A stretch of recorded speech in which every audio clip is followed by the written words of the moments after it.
if you'll come up real quick. And again, X is a Dell City High School senior, involved in quite a few things. Are you senior class president or student council, student body president? It's not limited to just the senior class. He's the president of everything at Dell City High School. Right, Jan?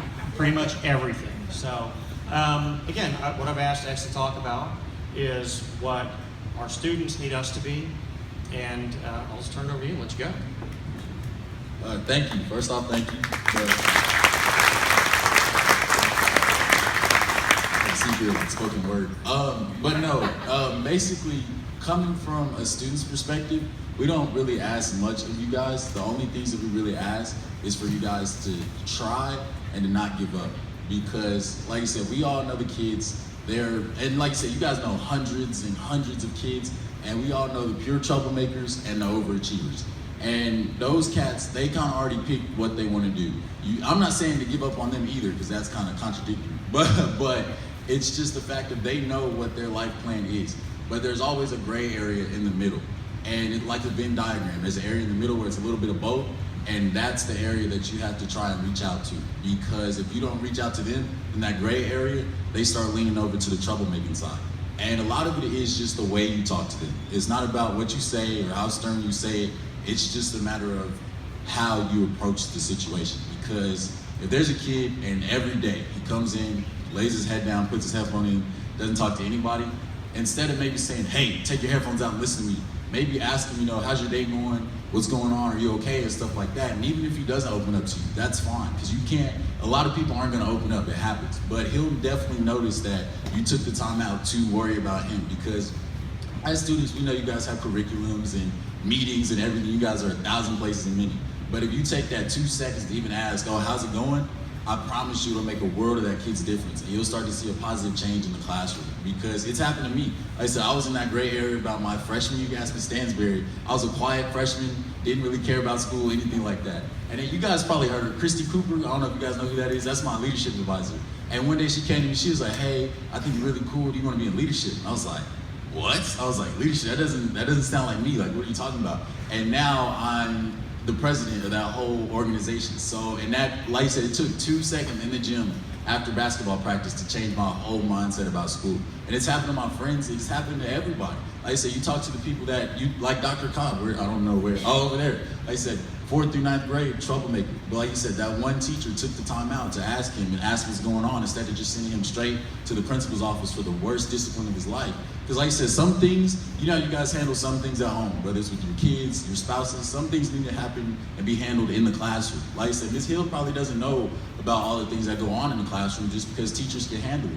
And that's the biggest thing. When you just send the kids straight off to the office without even asking what's going on, they just feel like you're giving up on them. They feel like, oh, they don't care. They're just here to discipline me. And then they're not, and as bad as this sounds, they're not gonna want to perform in your class. That's just how it is. Because if they feel like they don't care, then they don't want to be there. Because if Dr. Cobb didn't care, you guys wouldn't be here. And that's the thing about it, is just when you put out the positive reinforcement, and sometimes and like you said, I'm not saying cut them any slack, like, oh, they can't get in trouble. Like, no, they can still get in trouble, but just approach it in a different way, if that makes sense. So instead of saying like, oh, Mr. Crawford, you're in so much trouble, bye. Instead, maybe I'll walk up and say, Mr. Crawford, are you okay? Like, what's going on? You seem a little off today. And I promise that'll make a huge difference. That just say, oh, bye, get out of my class, sit in the hallway, because they're just gonna think, man, this teacher really doesn't care. She just wants to send me to the office and get me in trouble. And like I said, suspended, you're not learning when you're suspended. I'm sorry, it's just simple. Kids go home and they sleep.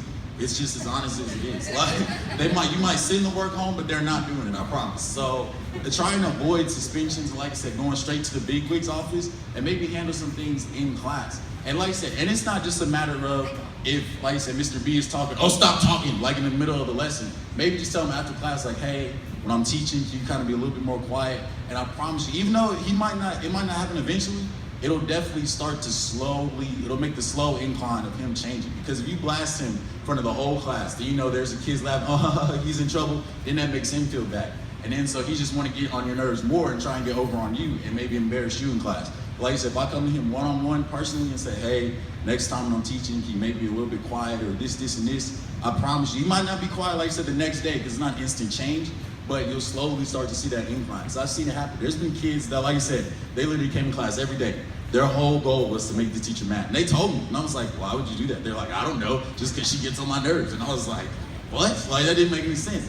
But then as the teacher slowly started changing her discipline ways and the ways that they do things, you slowly start to see the kids kind of like, oh, well, maybe I don't want to get on her nerves. She's actually kind of cool. And that's just kind of how it is, because teachers that are the stern dictators, and you guys know them all. They might not be here in other districts, but you guys know who I'm talking about.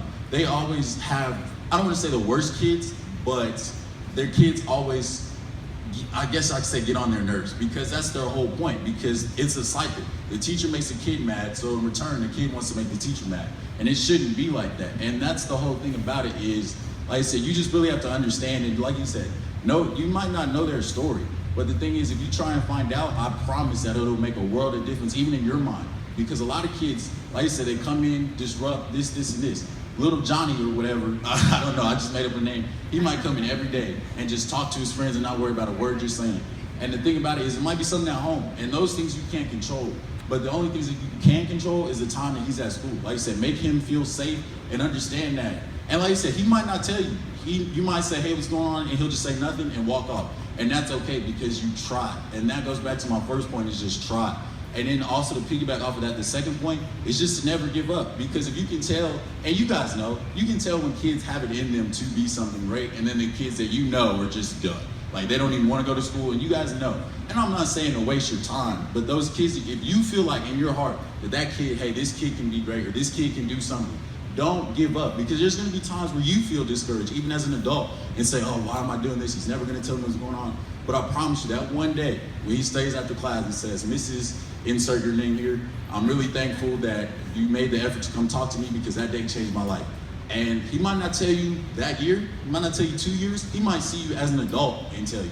Or he might tell you at graduation, because I guarantee you she's not here, but if I could tell Miss Cooper 1,000 times how much she changed my life with that one conversation, I would tell her every day, every second, every possible minute, like, just because she really took the time out. And that's another thing, when she disciplines us, she doesn't say, oh, you messed up on this poster, you're out of here. Like, it's not like that. She'll say like, hey, you need to do a little bit better, but she never yells. She talks to us one-on-one, she never embarrasses us in front of the class. And that's the thing, and I'm not saying like, oh, be like her. Like, it's not like that. But like I said, really just take the time to, and I get that you're busy, and sometimes, like I said, you guys know who you guys want to spend the time on to try and make better and mold into a better person.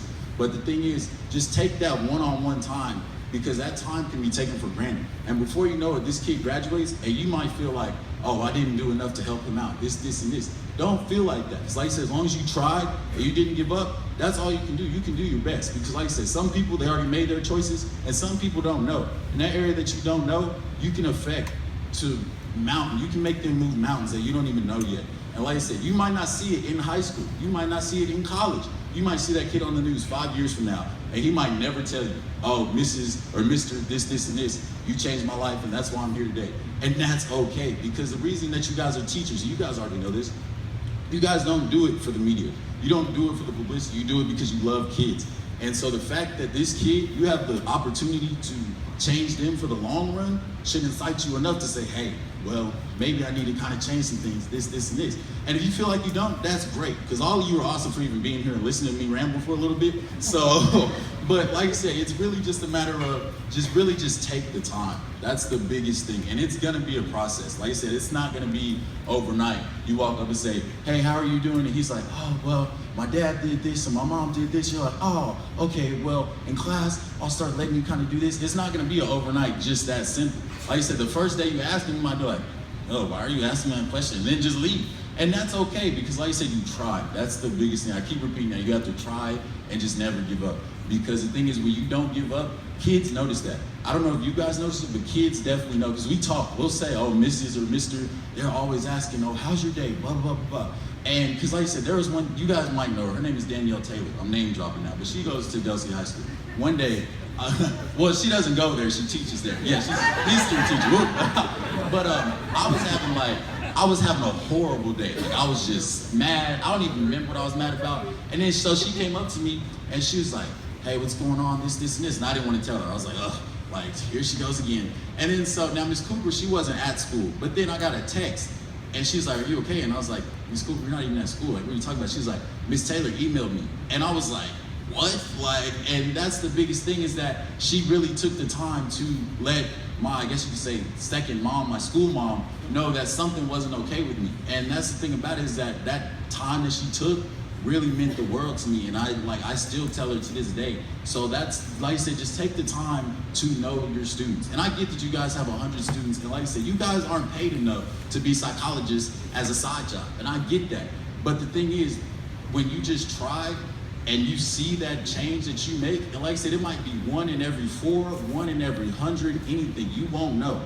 But when you see that change in a kid that you know that you personally affected, it's worth any more than the amount of money I can ever name, because it goes so far, you know what I mean? Because as teachers, you guys only know so many people. You guys know students, administrators, teachers, and you guys can affect those people to how much you know. But these kids, if you affect them now, whether it's elementary, middle, or high school, if you affect them now, you don't know how far they'll go and how many people they'll meet with your influence. And then it's just a reoccurring trend of positivity and happiness, because think about it, you affected them in the 6th grade or the 7th grade or the 8th grade, et cetera, et cetera, et cetera.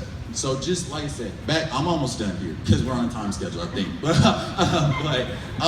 like I said, the biggest things I keep repeating, just so it gets in there, is just to try and never give up. And like I said, strip the labels. Forget what you said about it, or not what you said, what you've heard about a kid before. Because we've all been there in the teacher's lounge, or even as students. Oh, this kid's a troublemaker, kind of, this, whatever. But if he doesn't seem like that to you, then follow your heart. Because like I said, other teachers, it might be that teacher that's a dictator and he doesn't like. So of course he's a troublemaker for them. But in your class, he might be the sweetest angel that you've ever had.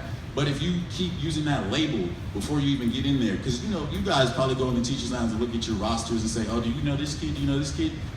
I said, strip the label. Because if you go on the first day thinking, oh, well, he's a troublemaker, so you're gonna have to prepare for that, you already have a bad judgment of him. So you're already not necessarily gonna treat him differently, but think about him in a different way. You know what I mean? And so basically just strip the labels. Like I said, just don't give up, because if you give up on a kid, he'll feel it. And they'll know, because one day the highs will stop, the how are yous will stop. The looking at them while you're teaching, instead of just turning to the board and looking at this table versus this table, all that's gonna stop, because you're not gonna care. You're gonna say, well, they're over there doing their own thing, I'm not gonna worry about it, I'm just gonna teach. And even if we don't necessarily like being in the class, we notice those kind of things. As students, they came and talked to me and said, oh, well, I don't think Mrs. So-and-so really likes me anymore. And they notice off of and I'll say like, why? And I'm like, cause she never looks at me, she's teaching anymore. She used to do that all the time. And bam, the kid gives up because you gave up. And then all of a sudden his performance in the class goes down. Grades go down, attitude goes down, because he doesn't want to be there. Like I say, he doesn't feel safe in that environment. So that's the biggest thing, is just kids notice the little stuff. The things that you guys think that we don't notice, that we take for granted, we notice. And like I said, some kids might not ever tell you, because they might not think like, oh, I don't want to tell her because then she might get too big-headed, this, and this. But I promise you, we notice everything that you guys do. Whether it's positive, negative, anything. When you guys are having bad days, we notice it. And I get it. We all have bad days. We're allowed to. We're human. But that's the thing about it, is that we notice these things. So the little things that you guys, like I said, might take for granted, or think like, oh, well, maybe if I put a smiley face and then I don't put a smiley face, he notices when that smiley face is gone, even if you think it or not. And so that's just the biggest thing, is that kids notice more than you think you do. And that's just the biggest thing I can say, is just really, like I said, we notice things. And it's crazy, because the things that, like I said, things that you do every day, once you stop doing them, the whole class, you can feel it. It just sinks kind of when it's a positive thing. But when you stop doing negative things, as you can tell, the positivity goes up and kids are learning more. Because if you notice, like I said, second semester, kids kind of get dead. Like, oh, and seniors ready to graduate, that's gonna be me, it's okay. But like I said, if you notice that you keep the class in positive spirits no matter what's going on, even if kids are getting in trouble, like I said, positive reinforcement is one of the biggest things that kids get affected by. And like I said, the principal had told him he was never gonna amount to anything. Don't do that, ever.